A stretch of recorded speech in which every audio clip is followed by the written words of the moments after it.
We have Miss University Somalia.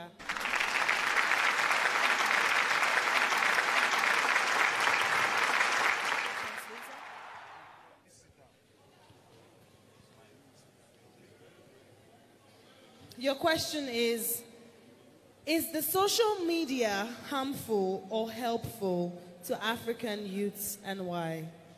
Is the social media harmful or helpful to African youths and why?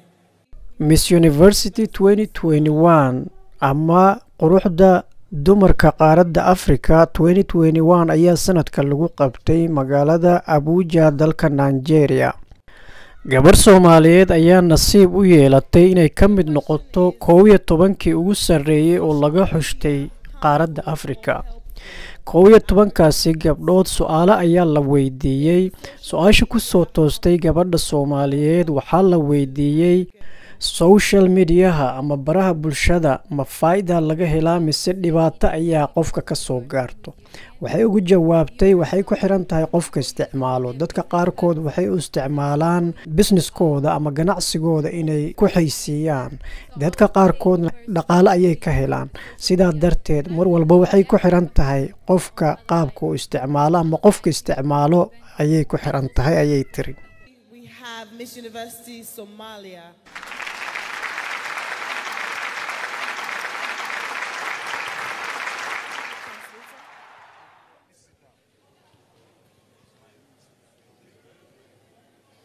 Your question is the social media harmful or helpful to African youths and why?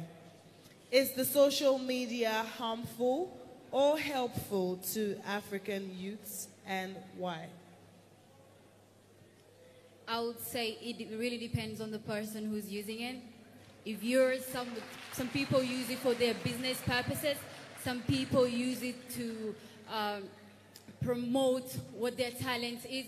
So I would say it will really depend on the person who's really using the social media. Sometimes it could be, yes, it could affect some on the other side, and on the other side, it could be preventing and it could be a source of income for some people. Thank you. Okay.